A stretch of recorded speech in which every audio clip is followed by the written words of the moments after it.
Bem-vindo a todos ao 9º episódio do Pod Compass, o podcast da Smart Compass, que tem hoje como tema créditos estressados e segredos da recuperação. Hoje, diferente dos outros episódios que eu tinha o Bruno Santos ao meu lado como co-host, hoje eu tenho o prazer de ter aqui o Vitão, gerente comercial da Smart Compass, para trazer esse conteúdo aí de relevância para todos os telespectadores. Prazer todo meu, Johnny, né? E como convidado especial hoje, nós temos o Vinícius Fiuza, pai de família, advogado e também sócio do escritório Queiroz Fiuza. Boa, Vini, prazer ter você aqui conosco. Com certeza vamos debater muita coisa bacana. Obrigado, prazer é todo meu. Bom, e para começarmos, Fiuza, conte mais um pouco sobre você, Claro. né? Como você chegou aqui na sua trajetória e hoje quantos processos você tem sobre gestão. Claro, vamos lá. Primeiramente, agradeço a oportunidade de estar aqui junto com vocês. São parceiros aí já de longa data. E a minha carreira profissional, ela inicia-se em FDIC. Então, em 2012, eu ingressei no fundo de investimento. Permaneci em fundo de investimento praticamente aí a maior parte da minha carreira. E quando, junto da minha sócia, nós vimos uma oportunidade de ingressarmos no nicho de FDIC, mas atuando como escritório, vimos essa oportunidade, decidi então sair dos fundos. Ela também acabou saindo do escritório que ela estava e montamos o Queiroz Fiuza. Tá? Então, o escritório hoje ele é 100% nichado para atender a recuperação de crédito, que foi onde eu me formei em toda a carreira. A minha sócia Bruna, ela vem de uma experiência de 10 anos aí só em escritório, só em processo. Então foi essa junção que nos fez chegar até aqui, né? A questão processual hoje, é bem interessante a pergunta, porque nós temos um volume bem grande com vocês, né? E é um volume que ele se renova a cada tempo. Então, se considerarmos a Smart mais os demais clientes FDICs que possuímos, hoje a casa passa tranquilamente aí dos seus 1.500 processos ativos, entre execuções, embargos, agravos. Bacana. Entendi. Você comentou de ter aí 13, 14 anos de FDIC como experiência. Hoje em dia é algo que está muito em alta, as operações têm migrado bastante para estruturas de FDIC. Eu imagino que 12 anos atrás devia ser ainda algo mais exclusivo e nichado ali da sua atuação, né? Sem dúvida, sem dúvida. Eu sou da época onde todas as duplicatas eram em papel. Né? Nós recebíamos os clientes, as duplicatas, os endossos, tínhamos todo aquele vasto arquivo, para daí sim, a hora que o cliente começava a dar problema, efetuávamos toda a parte de levantamento de documentos, firmas e poderes, estudávamos o caso, se existia ou não patrimônio, diferente de hoje, que nós temos tudo online. Naquela época nós não tínhamos, então tinha que bater de cartório em cartório, fazer pesquisa manual, era um trabalho assim bem de formiguinha mesmo, viu, Johnny? Que demandava bastante, né? E quais as maiores dificuldades de um escritório jurídico que conduz a recuperação de carteiras volumosas, como essa que você comentou, que é muito característica da operação da Smart Compass e da Queiroz Fiuza, né? Porque às vezes você vê que um escritório todo mundo quer ter poucos e bons casos, mas esse é o mundo perfeito, mas também não quer dizer que é o mundo que mais dá certo. Sim. Qual que são os maiores desafios de ter aí sob gestão que tickets nem tão altos, são estressados e volumosos? O nosso segredo é a capilaridade do time, né? Além de ter uma boa entrada com os nossos clientes. Então, a junção dessas duas coisas fazem com que tenhamos um sucesso maior nas ações.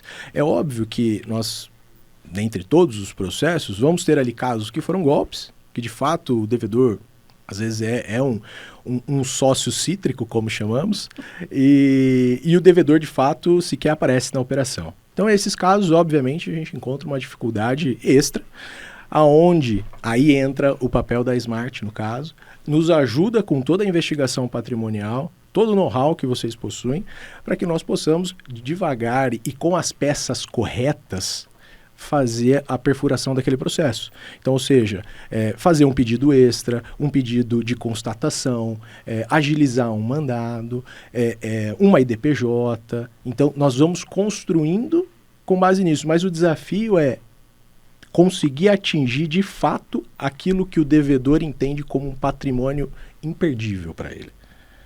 Esse é o nosso maior desafio. Encontrar um ativo que force um acordo, que force ele enxergar que é um bom momento, porque é estressado, então já passou muito tempo de fato, né? Exato. Esses processos estressados, falando basicamente dos processos que nós possuímos em conjunto, são processos que possuem minimamente seus 2,5, 3 anos de tramitação. O básico já foi feito, né? Um Sisbajude, Renajude, Infojude, aquilo que é o trivial, né? Aonde começa a brincadeira de fato? É a hora que nós começamos a apertar o devedor, né? Descobrimos um lugar que ele frequenta, percebemos que viaja muito para fora do país, ou possui, por exemplo, gado, equinos, coisas, bens materiais que fazem com que ele tenha uma estima por aquilo, né? E só é possível chegar nisso com uma investigação profunda, né? Então, se nós não tivermos esse trabalho e essa diligência processual, inclusive de ir lá, investigar, pedir mandado de constatação, pressionar o juízo, não existe recebimento. Não basta só achar, né? Só localizar. De forma alguma. Então, é um processo que ele demanda conhecimento técnico para saber pedir ao juízo, porque não é simplesmente você ir até lá e falar assim, ó, existe isso, quero isso. Não. Você tem que fazer um pedido bem formulado, fazer com que o juiz entenda qual é o seu propósito, se faz ou se não faz sentido para aquele momento processual. Inclusive, há estratégias em que a gente decide postergá-las, justamente para não queimar a estratégia, para deixá-la para o momento oportuno, para fazer com que o devedor perceba que agora ele não tem uma alternativa. Muito bom. É que você falou essa verdade, porque eu já tive em casos de conversas ali com escritórios que ele falava, olha, o crédito é bom. Eu falei, mas como que você sabe? Porque o meu credor, né, o meu cliente, falou que viu a esposa do devedor com um carrão esses dias. Assim, é algo, não sei, é algo, mas assim, tem de fato uma atração, tem uma expectativa totalmente nova. Não dá para saber só de falar, olha, tem um ativo, existe um ativo. Você tem que olhar, mensurar, estudar ele. E também se tem uma tese de afetação, porque senão não adianta, vira só fofoca, né? Exatamente. Não basta simplesmente ter a informação, nós precisamos do conjunto probatório por completo. É a materialidade daquele bem, da existência, do devedor ter aquela propriedade em si, né? O simples fato de sabermos, como você disse, Johnny, não muda absolutamente nada. Nós vamos ter que aprofundar e, enfim, conseguir atingir aquele patrimônio em específico. Bacana. Fiuza, voltando à questão de FDICs, né, aproveitar a sua experiência, como você vê essa expansão desse mercado, tanto no meio das oportunidades quanto dos riscos? Bom, Vitor, esse é um mercado que de 2010 para cá ele teve um boom, né? Certo. Então, desde daquela época, os FDICs não pararam de crescer, né? Os primeiros FDICs, salvo engano, eles começaram a aparecer ali em meados de 2005, 2007, e em 2010 para frente começou a ter uma explosão de FDICs, né? Depois, quando nós tivemos a alteração da resolução da CVM para 175, isso aumentou ainda mais a capilaridade dos FDICs, porque trouxe a unificação de diversos tipos de fundo para um único exclusivo fundo. Então ficou mais palpável do empresário buscar essa alternativa para ele conseguir regularizar o negócio dele, fazer um negócio mais seguro, sair da securitizadora, sair da factoring, né, que esse mercado derivou disso, principalmente da factoring. Então, o crescimento dos FDICs, do meu ponto de vista, ele não tende a parar, ele vai continuar. Agora, questão de risco é um negócio. O FDIC é um negócio de risco, do meu ponto de vista. Então, o FDIqueiro, o dono do FDIC, ele acorda todo dia tentando, talvez, minimizar o risco dele para aqueles fundos que fazem o padronizado, né, o desconto de duplicata e tudo mais. Ele vai ter um antifraude ali muito bom para tentar perder o menos possível. E para aqueles que estão do lado do distressed, a oportunidade, nesse momento que nós estamos, ela talvez seja a melhor possível, dado o cenário econômico do país. Então, respondendo a sua pergunta, risco tem, todo sempre negócio, vai né? ter. E cabe, acho que, o empresário ali do lado de cá mensurar até a quantidade do risco que ele quer correr. Acho que esse é o ponto. Show, você falou um ponto curioso. Você é do interior de Tatuí. Isso. E por que tem a fama de cidade fidiqueira lá? Me conta mais, por que não é na Faria Lima, que todo mundo deveria achar? Tatuí virou um polo de FDICs, né?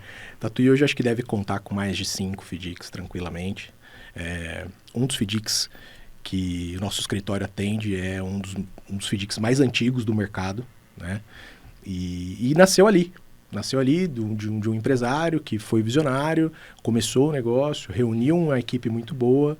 Esse FDIC tomou proporções grandes, passou por um momento de venda, retomou novamente.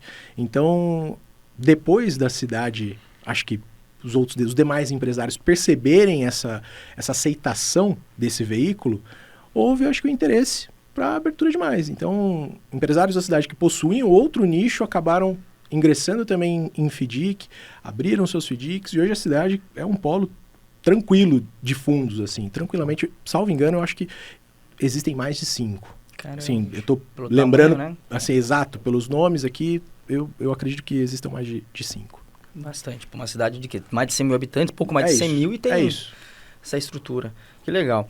Vamos para a próxima pergunta aqui, que acho que é legal trazer esse conteúdo porque a Smart Compass, em 2 anos e meio de operação, recebeu mais de 300 carteiras, sem fala single name, para análise de precificação.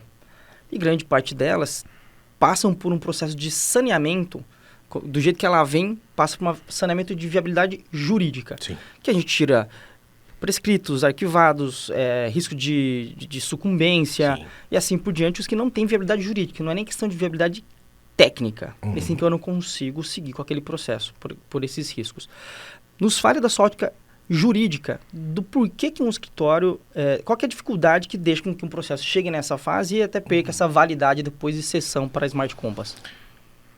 Existem alguns fatores que culminam nisso, tá? Eu acho que o primeiro, volume e talvez a ausência de atenção do credor.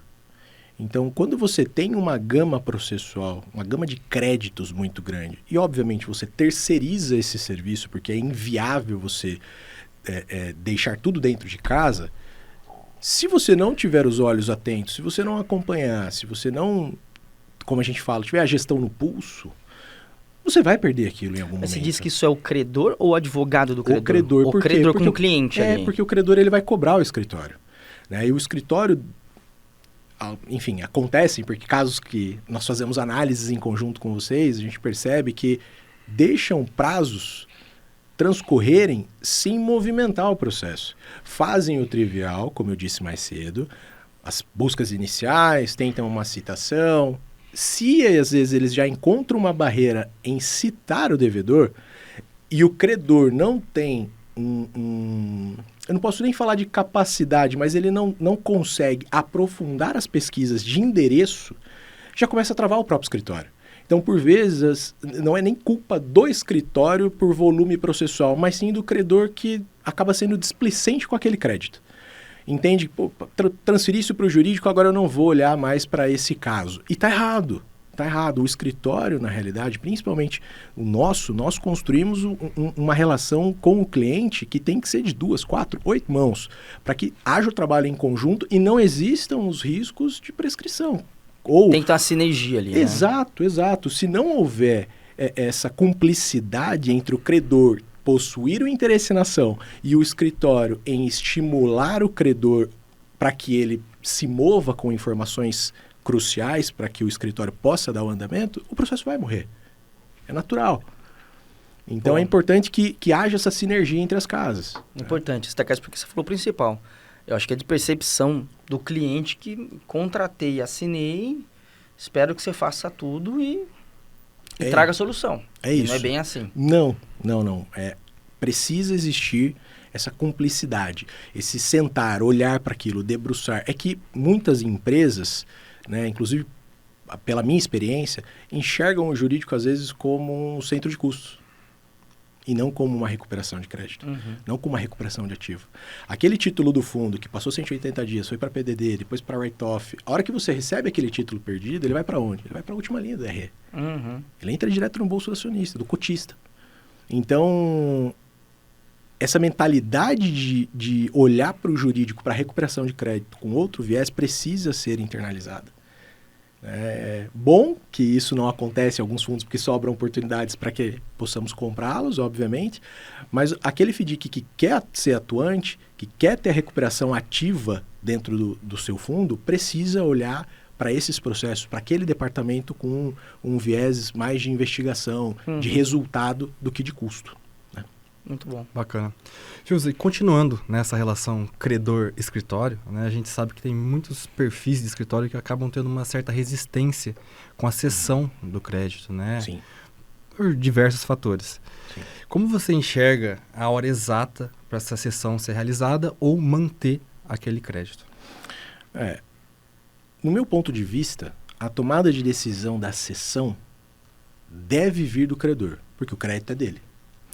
O escritório ele passa a ter a sucumbência no ingresso da execução ou numa sentença declaratória, por exemplo. Então, ou uma sentença de conhecimento. Então, se o credor decide que para ele faz sentido a cessão daquele crédito naquele momento, o escritório ele tem que apoiar, né? É obviamente que todos nós do lado de cá vivemos de sucumbência, de êxito, mas é uma troca. Então, no mesmo momento que aquele teu cliente ele está precisando fazer a cessão daquele processo, que talvez você tenha que abrir mão de uma margem, em outro momento ele vai fidelizar você, ele vai voltar com você, porque quando ele precisou você esteve disposto. Então eu acho que talvez a dificuldade que os credores enfrentam para fazer a cessão, talvez seja jogar limpo, abrir o jogo com o escritório, explicar a situação, o motivo daquela cessão, né? Mas, de novo, volta naquilo que eu falei anteriormente. É você estar junto com o escritório. Sim. É você construir essa relação de confiança. Uma comunicação muito clara, né? Exato, porque se você não transformar essa relação numa relação de confiança, fica inviável. Inclusive, né, eu estava debatendo com um familiar, que ela tem um escritório também, né, e a gente vê dois perfis muito diferentes. Né? Tem perfil de, né, Johnny, que chegou de escritórios indicarem outras cooperativas, outras casas pra gente, que eles já, que eles realmente entenderam que aquele crédito não fazia mais sentido na base dele. E quando eu fui falar com essa familiar, né, contando um pouco mais o que era Smart Compass, né, toda animada, ela falou, tem escritório mesmo que não tem poder de execução. Né? Então, você vê realmente duas visões totalmente diferentes. Sim, né? Sim. A questão do poder de execução, vamos lá, tudo depende no mundo jurídico. O poder de execução, se a gente falar de parte técnica, eu acredito que uma boa parcela dos escritórios que decidiram atuar nesse nicho devam possuí-la. Né? Mas só a capacidade técnica não traz o recurso de volta. Eu posso ser o maior expert no mundo em recursos, mas não significa que eu vou ganhar todos. Com certeza. Então, talvez a mentalidade do escritório em ser um pouco bairrista, centralizador, faz com que o advogado não entenda que na sessão ele vai ganhar uma parcela daquilo. Ele vai ter o esforço dele recompensado de certa forma, né? Mas é a dor da perda, né? Eu acho que olhar um outro fazer, talvez receber um quinhão a mais e aquilo gerar um certo incômodo, né? Mas aí é a mentalidade mesmo dos sócios que precisa se expandir para enxergar as oportunidades. Você falou de olhar, né? Basicamente, eu acho que é visão. Visão juridicamente está superado. Agora, falando de resolução numa ótica econômica, uma ótica financeira, é bom para todo mundo. Às vezes o próprio cliente fala, eu preciso, por N razões eu preciso de caixa. Exato. Ou não quero ter mais um carrego, custas ali, nem de expectativa, e eu tenho que resolver alguma coisa num valor, num prazo menor. Aí ele vai ter que se alinhar entre quem compra, o que ele quer, e também com o que o advogado dele valida ou não. Mas a gente está acostumado com isso porque, para muito segmento, é algo novo falar de ceder crédito. Principalmente do nosso, que é de créditos estressados, que é de prejuízo. Não é uma mera securitização que todo mês já tem uma carteira ativa com uma PMT provisionada. É um pouco diferente. Sim. Mas estamos aí para desbravar um pouco mais isso daí. Exato. Falando de mercado, segundo dados do mercado, o aumento de NPL, de créditos estressados, aumentou 40% por ano nos últimos anos. A gente acompanha RJ, inadimplência, juros altos, então tudo que acaba afirmando esse crescimento dos números.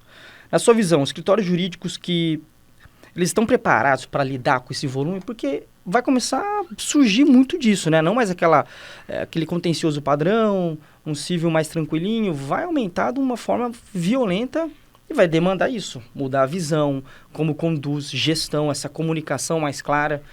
Como que você enxerga você que está no meio? Os escritórios estão prontos para isso? Para um volume crescente nessa escala? No meu ponto de vista, a oportunidade ela aparece no momento certo. E esse é o momento.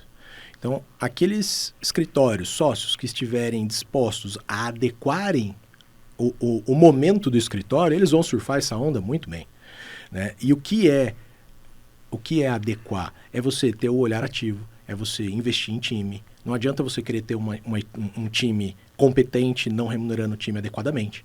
É você olhar para o escritório como uma empresa, não como uma sociedade familiar, que é o que a gente prega muito.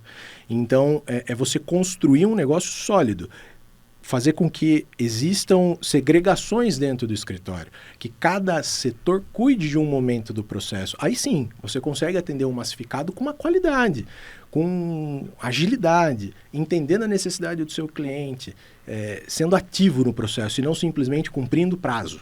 Exato. Então, eu acho que é uma bela oportunidade esse momento, viu, Johnny? Que bom. Bacana.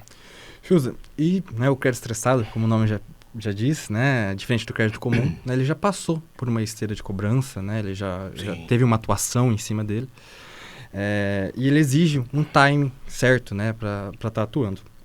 Qual o maior diferencial que um escritório jurídico precisa ter para sobressair num crédito estressado? Pergunta do milhão. Né? Eu acho que eu volto no que eu falei, é o alinhamento com o cliente.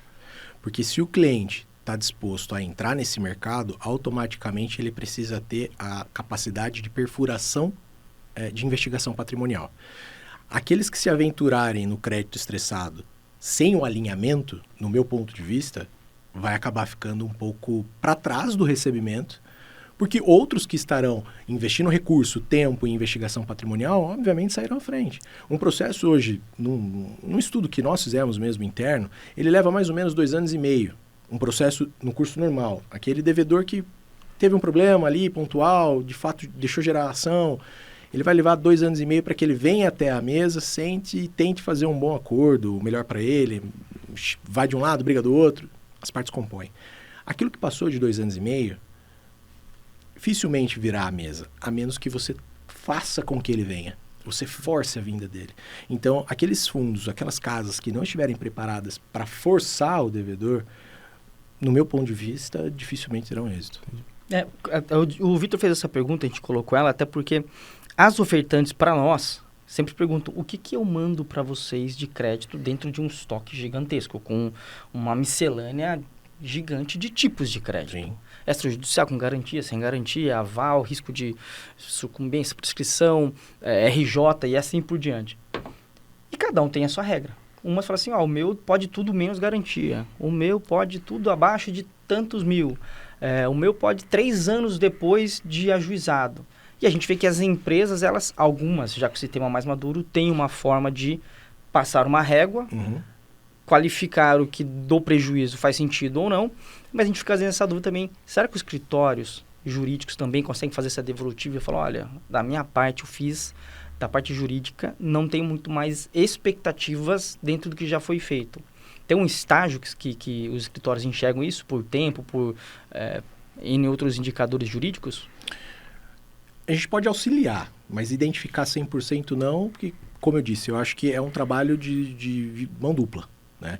Então, chega num dado momento onde a empresa não consegue mais alimentar o escritório só está movimentando aquele processo só para que ele não morra, esse é o momento. Pode ser que ele ocorra em 1 ano, pode ser que ele ocorra em 5. Pode ser uma citação incompleta há tanto tempo ou Exato. Já em execução há tantos anos. Exato. Então, vai demandar, ou melhor, essa vontade vai originar a partir do momento em que o escritório se vê refém de informações do outro lado. Então, os demais fundos que nós trabalhamos, que não são distressed, eles também possuem uma célula pequena lá, de estudo, de perfuração, mas chega um momento que, aqui deu. Então, é a hora que as casas começam a se conversar para ver se de fato faz sentido, não faz. E o escritório, pode ser que naquele processo ainda enxergue uma possibilidade futura, fale, não, esse aqui não.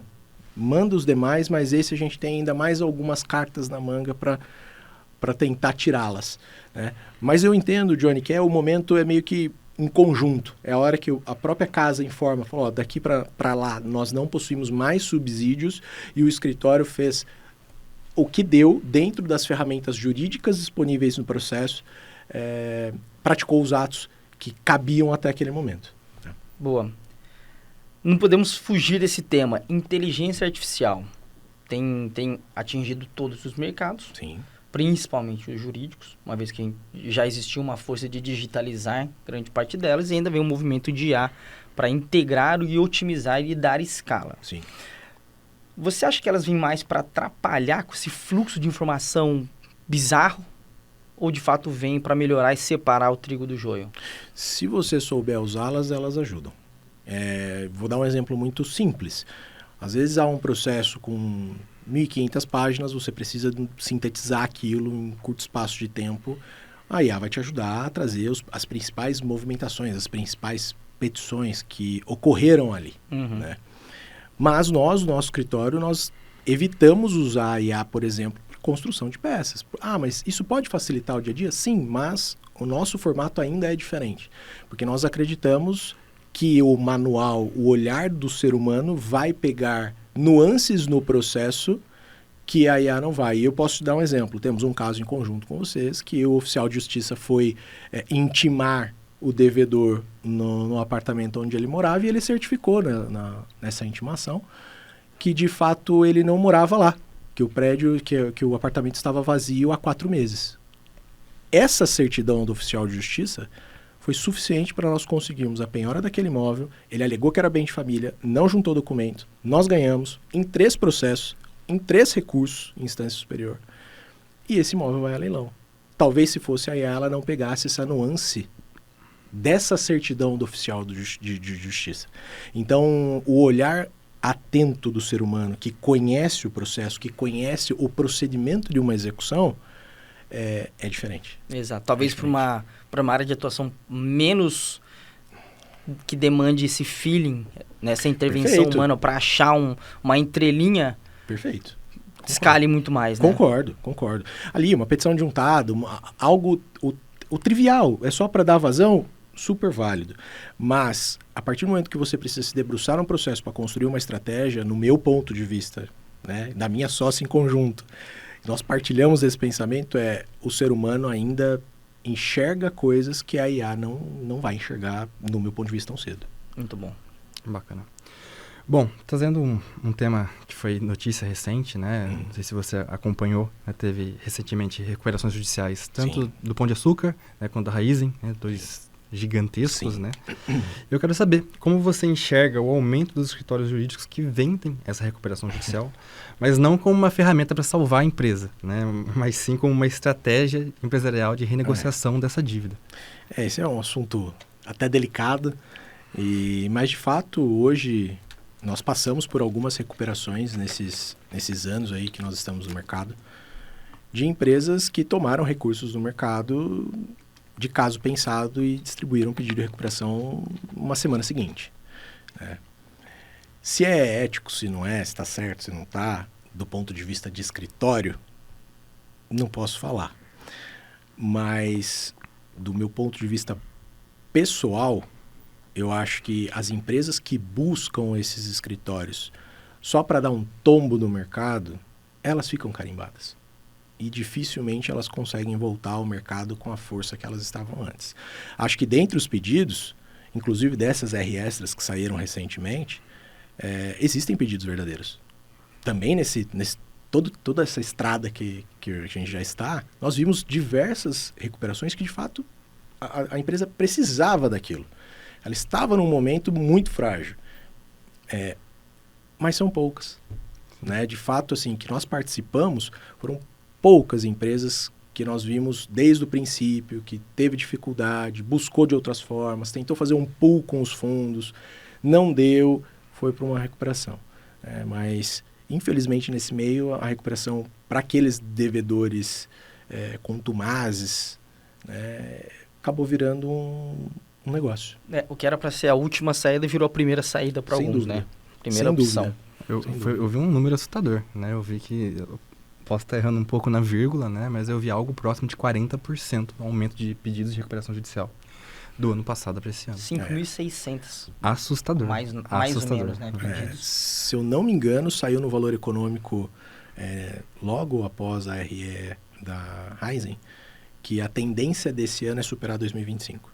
Imagina, em número de pedidos, né? Em número de pedidos. De IR Extra já foi. Já foi, já bateram recorde. Mas a tendência que estava no valor econômico era que, de fato, supere o ano passado. Caramba. Realmente virou uma festa. Né? Bom, também trazendo outro ponto, né? A Smart Compras ela tem uma preferência em créditos judiciais em determinadas regiões do país, né? Principalmente sul, sudeste, né? O Johnny está há mais tempo, vai saber falar melhor. Recentemente nós estamos atuando no centro-oeste também. E acabamos evitando, né, algumas regiões brasileiras.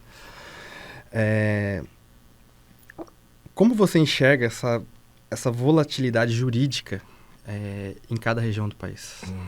Isso é bem interessante. Vamos lá. São Paulo é o bandeirante. Então, tudo que podia acontecer já aconteceu nos tribunais de São Paulo. Então, é referência.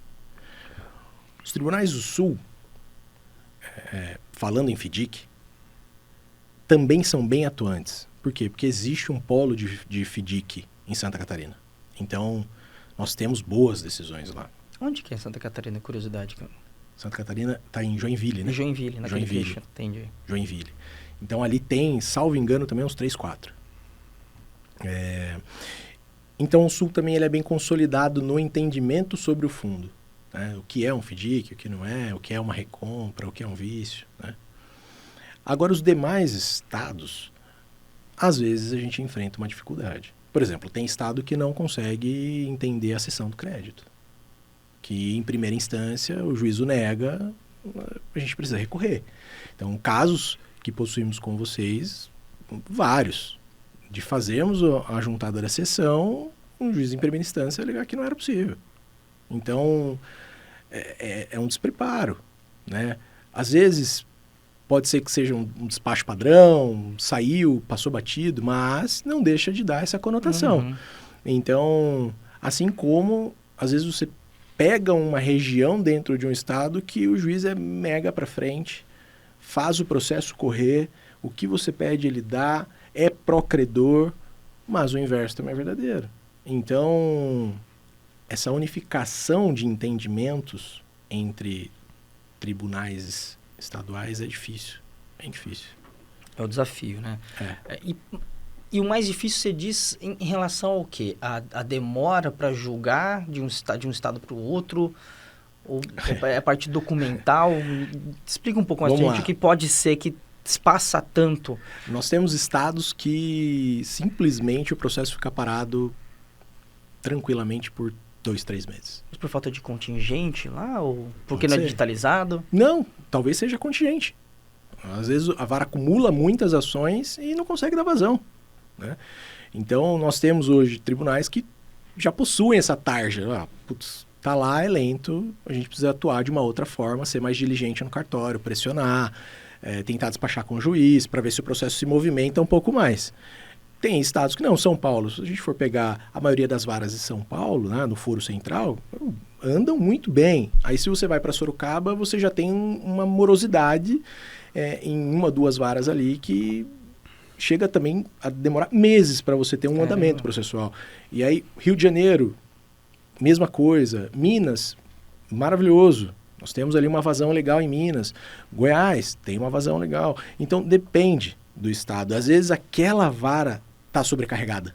Às vezes, o conjunto todo não é lento, mas aquela unidade é. Então, isso prejudica, por azar, se o processo estiver ali. Né? Então, a gente tenta de outras formas, não só o impulso processual no sentido de petição, mas sim balcão, tentar despachar com o juiz, pressionar o cartorário para ver se ele vai até a hora que alguém pede para a gente parar. Né? A hora que o juiz fala, não, chega, espera. É importante falar disso, porque nós recebemos de diferentes instituições financeiras em todo o território nacional as carteiras de prejuízo delas. Só que, obviamente, não é porque que uma instituição tem sede no Sul que ela tem somente operações no Sul. Exato. Ela faz, às vezes, um projeto de expansão, que ela tem uma operação no Nordeste. E acaba que ela ajuiza o prejuízo daquela operação naquela comarca. Só que depois isso administrativamente desce para a sede no Sul e eles distribuem para a gente ter interesse ou não de comprar. E aí, nesse saneamento que nós fazemos do time operacional, a gente fala, olha, dessa região para cima a gente não compra. E a gente fica numa situação até delicada, às vezes falar o porquê que a gente não compra. Mas basicamente é por questão de tempo. Uma vez que impacta muito na nossa operação a expectativa de recuperação daquele crédito, Sim. daquela estratégia desenhada pelo time de operações, que no tempo, 1 ano perdido, vamos dizer assim, na morosidade de uma região em que o jurídico leva a mais do que outra, acaba inviabilizando a aquisição e a recuperação de um crédito aqui do nosso lado. Então é legal sempre a gente destacar os impactos e o porquê a gente acaba declinando. Desejamos que isso, obviamente, melhore até para a gente aumentar a nossa atuação e pelo bem até da performance jurídica em âmbito nacional. Para fechar aqui, qual a sua percepção sobre a instabilidade jurídica desse tema que a gente está falando mesmo, né, na parte de créditos estressados? Você acha que é mais uma oportunidade, uma dificuldade para você que atua nisso, que também participa do resultado, assim como nós, essa morosidade ali, às vezes por um lado é bom ou ruim? Depende. Depende porque nós precisamos analisar caso a caso. Pode ser que eu tenha uma discussão de um caso com uma hipoteca e que a morosidade está na avaliação. Ao mesmo tempo, aquele recurso está sendo atualizado lá na frente, a hora que a gente for consolidar aquele bem, seja numa adjudicação, seja no envio para leilão, talvez a gente tenha uma percepção financeira maior, ok? Quando a gente olha o inverso, quando olhamos ao contrário disso, ou seja, quando eu não tenho nada e eu estou tentando conseguir algo numa comarca onde ela é mais lenta e eu tenho outros credores numa comarca um pouco mais rápida, para nós é ruim. Porque daí quem chega antes bebe água limpa. Né? Então, sempre vai ser um jogo onde nós estamos tentando ser mais ágeis do que os demais credores. Retorno à fala. Impulsionando o máximo que dá, pressionando o cartório no máximo que dá, para conseguir constituir a nossa garantia, ou melhor, uma penhora ou um pedido na frente dos demais. Então, de fato, assim, a morosidade ela pode ser que nos ajude em determinado momento, faz com que o credor sinta uma pressão no sentido, tá demorando, mas ao mesmo tempo ele está com todos os meus bens bloqueados, isso está me prejudicando, então ele venha para a mesa. Como pode ser benéfico a ele? Ele não está conseguindo achar nada, deixa lá, né? Então, a minha ótica é mais ou menos essa. Boa. Das perguntas aqui nós acabamos, mas a gente tem uma dinâmica muito bacana no final, até para também dar uma agitada e uma polemizada. É o famoso pinga-fogo. Tá, onde eu trago dois temas e você me fala qual que você tem preferência e defende aí rapidinho da sua ótica qual o seu posicionamento. Então, bora lá. Advogar a favor do credor ou do devedor? Credor, sempre. Por quê? É mais prazeroso. É mais prazeroso. Você tem uma dinâmica maior. E eu tô nesse ramo, né, quase 15 anos. Então, eu não consigo me ver do outro lado na mesa. Boa. Mas é bom. Crédito judicial ou extrajudicial? Os dois, bicho. Os dois. Porque se você tiver o extrajudicial e fizer um trabalho bem feito, ele não vira judicial, você recebe antes, você tem um êxito talvez um pouco menor, mas você já sai com alguma coisa ali. E o judicial, porque a briga é gostosa. A briga é boa. Boa. FII mensal alto e baixa participação no êxito ou baixo FII e muita participação no êxito?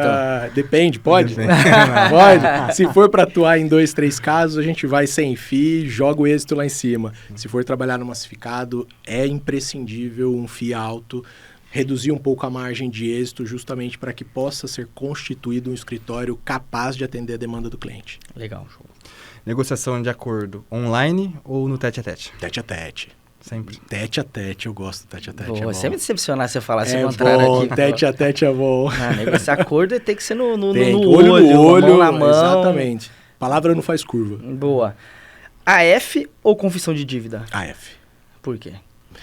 A AF ela nos deixa num momento um pouco mais confortável quando nós falamos, por exemplo, de uma recuperação de crédito. Numa recuperação judicial, perdão. Então, a AF eu já saio com uma garantia, né? Vamos lá. Também depende, porque se for um bem essencial, eu vou perder aquele bem, vou ficar como extra concursal, ainda assim fica ruim. Mas se nós estamos falando de um imóvel, uma garantia de terceiro, limpa, bem feita, um contrato bem construído, sem dúvida F. A confissão de dívida, a gente vai ter a garantia fidejussória. Então, ou seja, vamos ter que explorar o aval, vamos ter que percorrer um pouco mais para chegar numa garantia. Mas os dois... Lembre-se que a Smart Compass é especialista em inteligência patrimonial. Então, para nós, a confissão de dívida é maravilhosa também. Os dois são bons. Vinícius, agradecemos aí, chegamos ao fim desse episódio, passou voando. Passou, foi muito bom. Temos muito mais a debater, com certeza será o primeiro de outros episódios. Temos a honra de ter você aqui, você na próxima, sua sócia vem também, e vai ser legal. O máximo de experiência na mesa. É isso. Hoje, sem dúvida, eu a representei, né? Todo o escritório está lá, todo vapor, por isso que pude estar aqui com vocês. Agradeço a oportunidade, foi um prazer gigantesco. É um prazer trabalhar com vocês, é uma parceria que cada vez mais vem ampliando e contem conosco para o que for necessário. Obrigado mais uma vez. Com certeza. É isso, pessoal. Ficamos por aqui. Até o próximo episódio.